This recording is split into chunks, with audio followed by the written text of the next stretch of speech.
Coming up next on the Jeff Crilley Show, you're going to meet three of the driving forces behind Notre Dame School in Dallas. They have been practicing equity and inclusion since 1963. Their incredible story just ahead.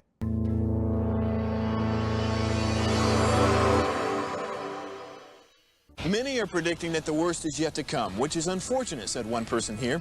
Until now, they've enjoyed the reputation of being the nation's icebox. Watched a burglar in his home this morning by webcam. As a journalist of over 25 years, stories are what make my world turn. Reporting live from the Dallas newsroom tonight, Jeff Crilley, Fox 4 News. But in 2008, I took the jump from my familiar life and started a PR firm from my home. We're talking about anyone with a camcorder like the one I'm using becomes a television network. We started slowly growing the company, and we now have over 100 clients, and we've branched into the world of live digital broadcasting. I now own 8 different TV studios and have a huge team, and the stories that I now get to share are sometimes the most important of my life. Life has a funny way of coming around full circle. This is the Jeff Crilley Show.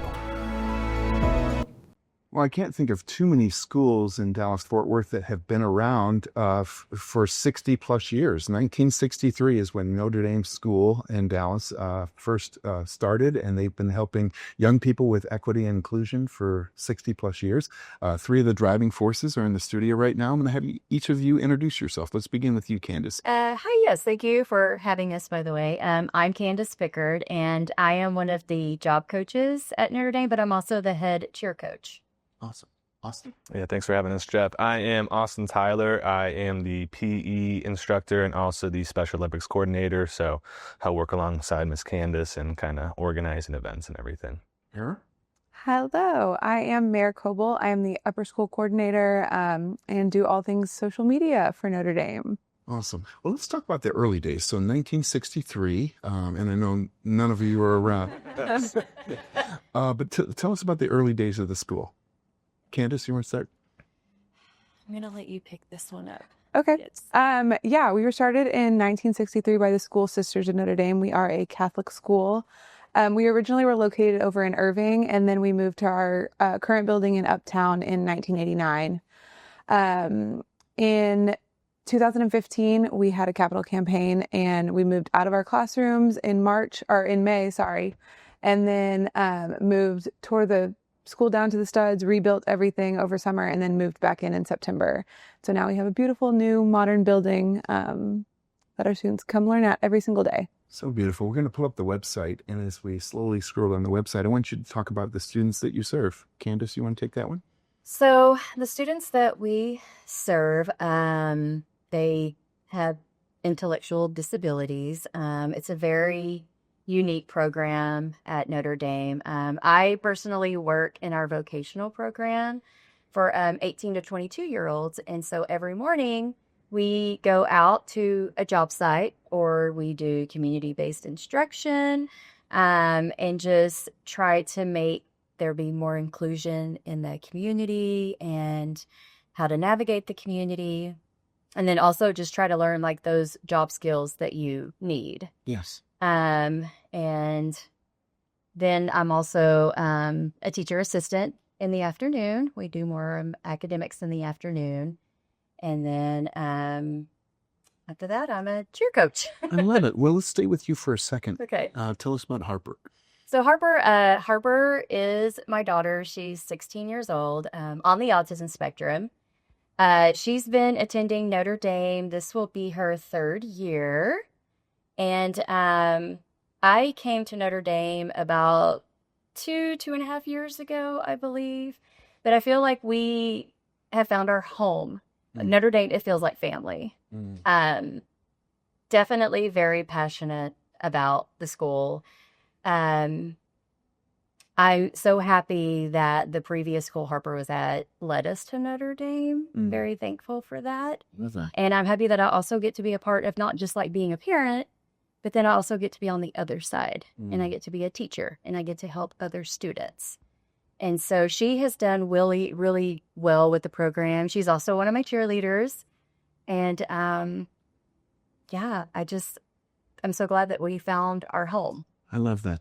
We're going to show some video that you guys shot about a year ago. And let's bring you into this, Austin. And what are some of your favorite memories of Notre Dame? Yeah, definitely. So I have a special connection. My sister, she is on the autism spectrum as well, and she's actually in the new Star Adult program at Notre Dame.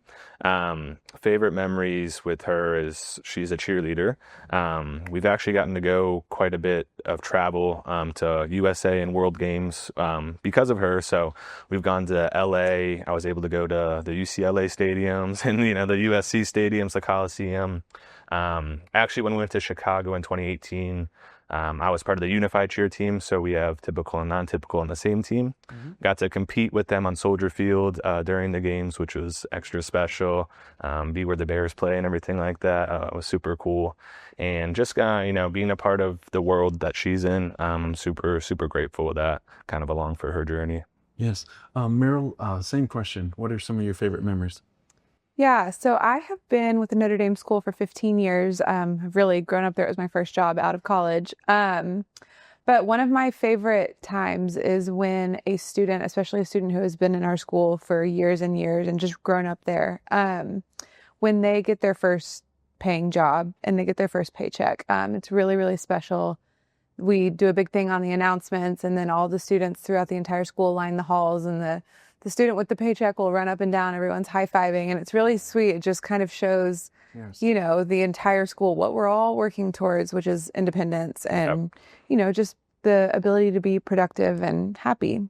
Well, it feels like a family, just watching the videos and looking at the website. Candace, talk about the vibe at the school. Oh gosh, I love, it's just, I call it my happy place, honestly. From the students, the staff, you'll see that, like, I have my daughter Harper who attends there. I'm also a teacher. Well, you'll kind of find that throughout the school that it's very like family oriented. Yes. And it's just a very positive, very inclusive place to work.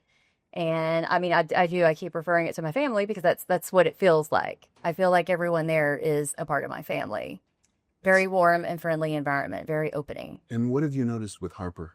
So with Harper, I have noticed more independence with her. She's also more conversational because she's pushed to do. We try to push our students to do the best that they can because they can. They just might take a little bit more time, but they can do that. And so I have noticed with her that she does seem to, I guess, just have a little bit more confidence as well, which is another thing that we strive for. And I don't know, I see her as a little girl, but I know like she's growing up. And so it's just just kind of humbling, I guess. I don't know. No, I heard. And you guys have a big event coming up. We're going to show the event. This is November 8th, which is coming up really quick. Meryl, you want to talk about this event? Yeah. So our gala is called An Affair of the Heart. We've been doing it for years and years. It's our biggest fundraising event of the year. This is super important to us because every year we know going into the school year, we have to raise $2 million just to keep our lights on. The actual cost to educate one of our students is $26,000. We only charge our families $13,000, which is exactly half. And then we have about 60 to 70% of students on financial aid as well. So, like I said, this event is crucial to our fundraising goal. And it's also just a really fun night too. And there's still time for people to buy tables and Yeah, on our website, we still have tables available for purchase, raffle tickets, all sorts of things. And then if you go to our social media, you'll see our auction is all live on the website as well. So you can bid even if you're not at the event. Yeah. Well, Austin, you guys have been around for 60 plus years. So you're really changing the trajectory of somebody's life. Yeah, no, definitely. And I'm grateful because I can kind of like Candace see it from two perspectives, one as a sibling and now one as, an employee. Just like she said, it's a happy place to be. Lots of people, the vibes are good. everyone's just excited about the day, lots of high fives in the hallways, lots of excitement. Kind of like Mayor said, everyone's just cheering each other on about building that confidence throughout the community. And being able to see my sister from when she was Harper's age to she just turned 30 at the beginning of the month. She's exactly the same. She's going out in the community. She'll be the first person, if she doesn't know you, to introduce herself, wants to ask you questions, get to know you. And she does have a job as well. She works at Nodding Donkey and is a part of the zoo crew. So she works at the Dallas Zoo. If you're ever there, she might tell you about the birds. So, oh, yeah. It's a good place. I know your principal couldn't be here today, but let's give a shout out to her and what she brings to the school. Oh, Carmen. I love Carmen. She's definitely one. I mean, anytime that I need advice or direction, definitely no hesitation. I go to her. And like I also said, she was also apparently a cheer coach for a couple of years there. So wow, she anytime I have like a cheer related question, she's kind of like my go-to. So I think she definitely is one of the ones that is a part of that vibe and kind of holds that vibe. We're just very positive and is always there to help. Beautiful. We have about 2 minutes left, so I want to give you each a chance to give some final thoughts and how people can come alongside you and support you. Meryl, why don't you start? Yeah, I mean, I definitely think one of the biggest ways you can get involved is just interacting with our social media. We're constantly posting pictures of events or whatever we have going on. And then also just like really cute pictures throughout the day. I promise if you go to our social media, you can't contain a smile because the kids are they're so happy. So yeah, that's how you can interact. Austin, final thoughts? Yeah, definitely. Yeah, it's a lovely school. Just always keep it, in mind if you can ever help us out with donations, anything like that. The other thing that's amazing is I think we have kids that come from 87 different zip codes. So we come from all over. Wow. It takes a village, and definitely have some good villagers at our place. So it's good. All right, Candace, we'll give you the final word. Okay. Going back to Affair of the Heart, my cheerleaders will be performing, so definitely working hard. Thunderstruck? It's Thunderstruck. Yes, it's Thunderstruck. I choreographed a cheer routine for that, and where that's kind of like also my my cheer team is very much just a whole different other kind of community and family. Yes. It's just very uplifting, and I think it's really important for them to just kind of feel like that team feeling. And so I always want to make that feel like a family as well. Yes. But yeah, outstanding. Well, I can even imagine the high fives after a great performance. Yeah. You guys don't want to miss that. Go ahead and go to their website, which is NotreDameSchool.org, and you can navigate to the page in which you can buy a table or sponsor their upcoming event. Guys, thanks for coming on the show. Thank you. Good job. Thank you. Appreciate it. That's it for now. We'll see you next time.